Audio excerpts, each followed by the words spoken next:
Thank you for sticking around. I'm excited that we're early and running early, and excited to be here.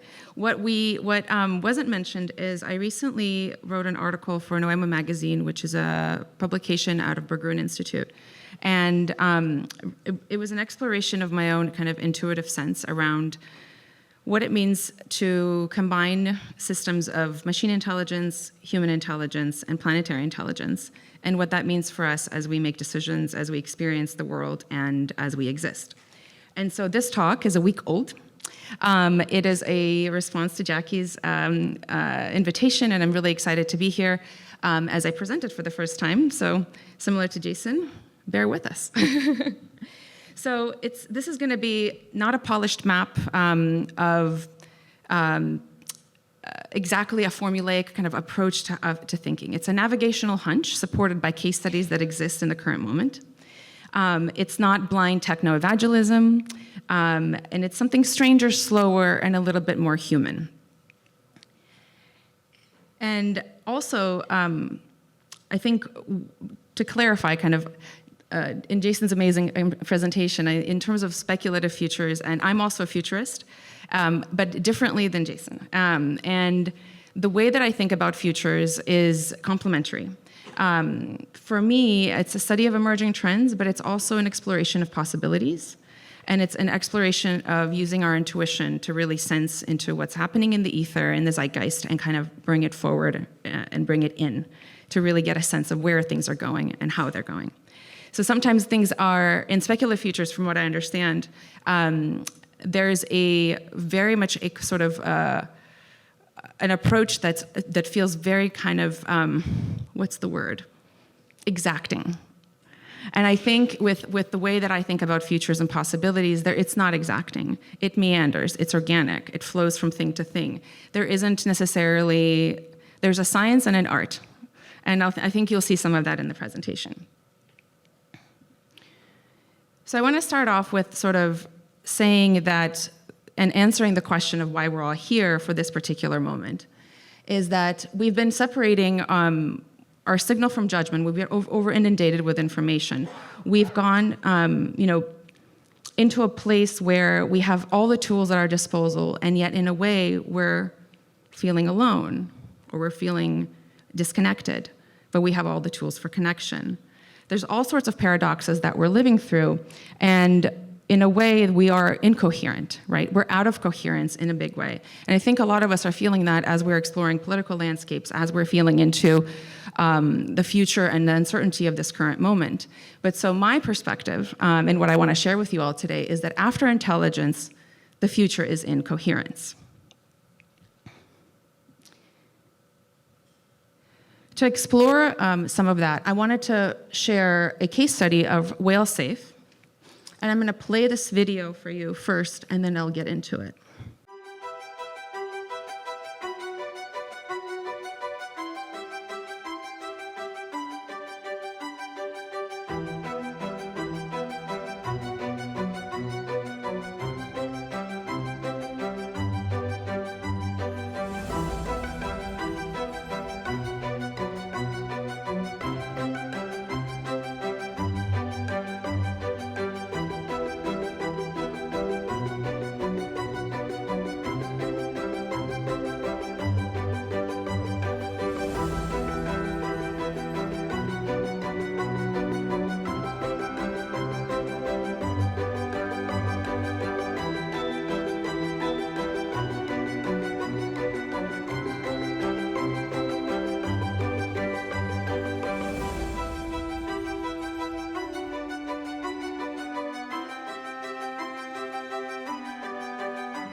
So this is a an example of, this is not theoretical. This is a case study that exists. It's actually active in the world. It's a combination of machine intelligence, planetary intelligence, and human intuition. And it's successful because it is compact. It is a circuit. And when the circuit is out of balance, you'll notice that that's when we label it a crisis. So the question isn't whether the triad exists, this triad of intelligence. The question is whether we're designing it for intentionality, and if we're designing it intentionally. So when we are, outcomes change, and when we don't, then it's a crisis.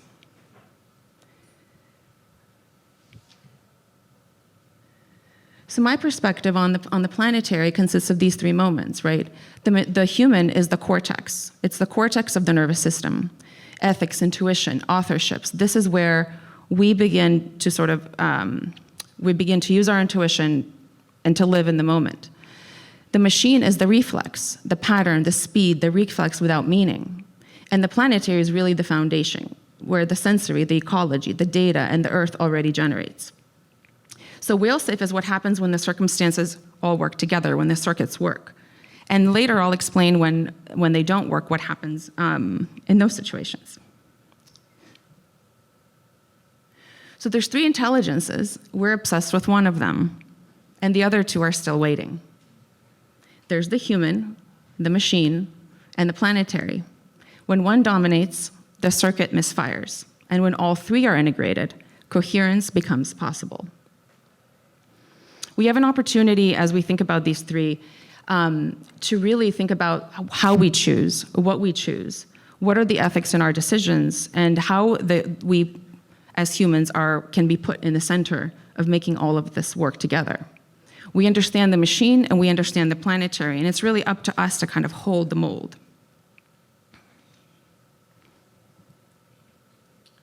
So what makes human intelligence unique? It is really our intuition, right? It's our ability to sense and sense-make and to make meaning out of the things that are happening to us. I looked up the etymology of intuition, and interesting, ironically, it's to guard and to protect, right? To guard ourselves, to protect ourselves from the thing that's happening around us. It's not a vibe, it's not anything that, it is probably a frequency to some end, but it is also our oldest and most precise instrument. It is the knowing without knowing why, and it's up to us to listen to that knowing. But the problem is that we can't we can't always listen because we've been taught to ignore. And it's easy to see, actually have a Daniel Kahneman example for Systems 1 and Systems 2 as well, Jason, which is interesting. Mine is a little bit different. In System 1, it's fast, intuitive, and pattern-based. And System 2 is slow, deliberate, and logical. Western culture has systematically overvalued System 2 while dismissing System 1 as error-prone. And so I think about it in the way where logic is legible. We can see it. We can understand it. It's pervasive in our boardrooms. It's what helps us make decisions because it makes us feel good. We can touch it. It's material. And intuition is not. You can't see it. It arrives without footnotes. And we've been prosecuting ever since. And so it's interesting that the most sophisticated instrument in the room is the one that we've been taught to distrust.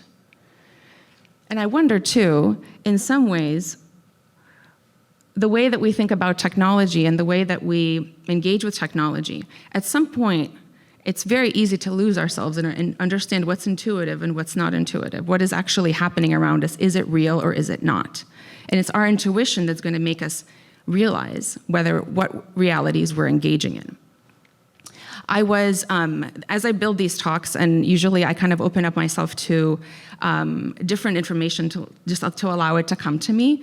And this week, as I was building this talk, I listened to a podcast where between two men, one working in security, very high profile, very powerful, had a lot of information, which is probably what enticed me about the podcast, and his interviewer, which was a very curious younger man. And the interviewee had this very interesting and profound kind of perspective on intuition. He says, I believe that intuition is always right, at least in two ways. One, it always has your best interest at heart. It's not fucking with you. That was interesting to me because what in the way that I've experienced the world, and I can see the patterns and how we're all moving forward, it feels to me that there's going to be a moment when things are fucking with us, and in fact, I think they are. And what we choose to listen to will be really important. So it's giving you real information that's valuable. And number two, it's always based on something that's important to us, something that's relevant to us, something that resonates for us, because it is there to serve us. It is part of who we are, and it's how we listen to ourselves. And in other conversations that I've been having with one of our advisors and someone that's close to me, who happens to be in this room, is that we've been prompt engineering our whole lives. As academics, as artists, as designers, as people who are creating briefs to gain clarity, to elicit a response, to talk to our kids, we are constantly prompt engineering. So the technology didn't invent prompt engineering. We were the ones with the original thought, right? The machine didn't invent this, we did. Every conversation, every room, and every way that we engage, we are constantly asking, and receiving. So now the stakes in terms of the conversation today, right? The craft now becomes world building. It's up to you, up to us, to create tools as collaborators, not instruments, to create, for every interface is governance, every data set is politics. Designers shape the interfaces that allocate attention. Educators design curricula that allocate possibility. Technologists build workflows that allocate power. And the aesthetic choice is never really only aesthetic. At scale, it becomes policy, culture, reality. So then the question becomes, is it influence, right? It's not really whether it's influence. It's whether you're exercising it with intention.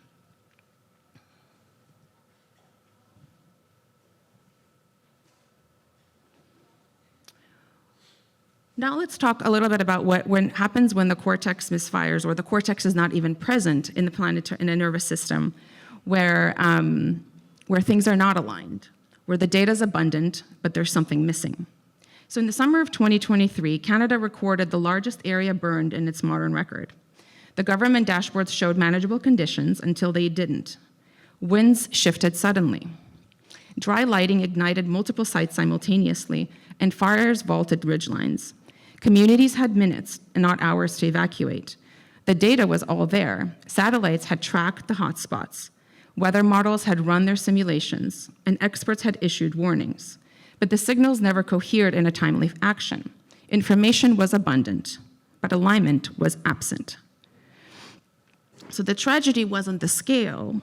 It was that we possessed all the pieces of a functioning nervous system, but failed to integrate them in time.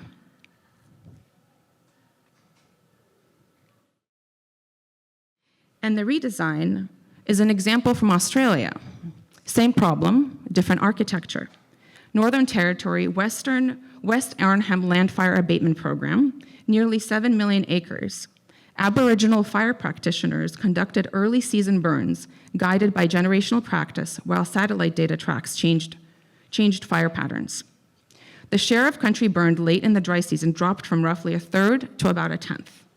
Not a one-off intervention, a maintained circuit, practice, sensing, accountability, holding the system in a different rhythm, human stewardship, machine sensing, planetary intelligence, all three working in tandem. So one of the things that people talk to me a lot about intuition because it's such a big part of the work that I do. And a lot of times I'm working with people who have a hard time making a decision, even though the data is right in front of them, but something feels off. And so one of the practices that I've been trained in is called eidetic image psychology. And it's a way to access our intuition in moments when we think that we're completely disconnected from our bodies. So I want to invite you to close your eyes or look down, whatever you're most comfortable with.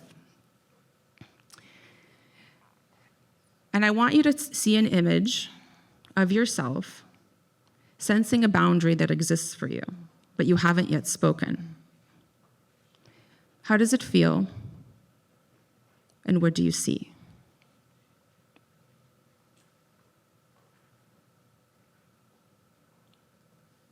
And then whenever you're ready, look up. So whatever that feeling was for you, and how many people felt something that was like a little bit of an instinct or a gut reaction or something that either made you feel repulsed by it or maybe attracted to whatever your experience was? Show of hands. Awesome. This is, that knowing isn't new. This process gives you permission to feel it and to name it, so that next time you're making a decision or you're engaging in something, you're disconnected from your body, you don't necessarily have to go into a 20-minute meditation.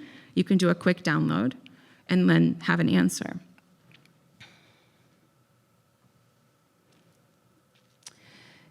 So part of the work of listening to intuition and actually activating it in our bodies is this idea of self-trust. And over the past year and a half, my team and I have been doing research on trust, both organizational and societal and interpersonal, and really looking at what's driving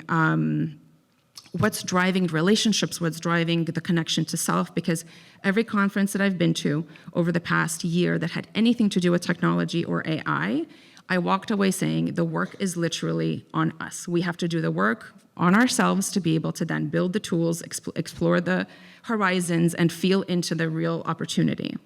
And honestly, one thing I forgot to mention is the way that this concept of the planetary came to me, and I still feel like, isn't it obvious, like that everything is connected? But maybe it's not obvious. But the interesting part was I was sitting in Venice, Italy, at a summit that brought together thinkers and academics and people from all different disciplines to talk about the planetary, but not planetary as I'm explaining it. They were literally just talking about the planetary concept, governance, nation states, like real kind of on the ground, boots to the ground work. And it was in that conference that I realized that I can't just be talking about AI or intelligence and just have machine and human intuition. There has to be something else that's bigger than us that we're part of, that is also part of the technology and is the technology that's guiding and moving things along. And so the self-trust work and the work on trust in general is something that we've written a white paper on over the past year and have been researching deeply. I just realized that my slides were cut off. That we're researching deeply. And so there's three things that I think are really relevant in what we are talking about today. One, we talked about self-trust and the foundation, right? Without it, if you don't trust yourself, then you can't trust others. You can't relate to systems that are based on trust to help yourself navigate. But then the notion of productive distrust. And I feel like, Jason, this applies to your work a little bit in that everything is productive distrust to some extent, right? A healthy skepticism around what's actually happening. And this is great because we need critical thinking. We need to be constantly questioning. I think to some end, we're a little bit tired of constantly wondering, is it real or is it not? Is it gonna affect me or will it not? Will this bot get into my computer and take all my information or will it not? Who's calling me? You know, what's this voicemail from yet another whatever it is? But I think it's healthy for us because in the world where everything's sort of becoming gray, to me at least, it feels like everything is becoming grayed out. And we're becoming desensitized because just of the sheer amount of data that's coming at us. Productive distrust keeps us on our toes, both in our relationships. I think it's healthy for just interpersonal relationships and friendships, and it's also really healthy for how we think about the future of media, the future of the planet, the future of how we relate. And then there's other piece of co-accountability. You know, we're accountable we know accountability, but have we thought about co-accountability? And we're used to seeing it between humans and humans, but what about humans and machines? What about humans and nature, right? What is it that we want to bring forward? And what is the shared consequence of us bringing that thing forward? So these are the three things that I think are worth mentioning as we think about self-trust, because self-trust is really the core of co-intelligence. How are we going to build these systems, participate in these systems, if we don't understand our instincts, our own selves, and then bring that to the world?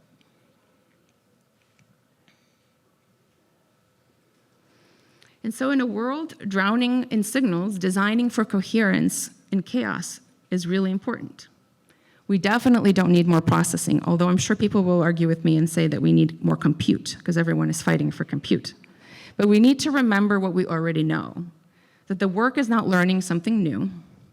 It's really stopping the prosecution of what you already know and what you already sense.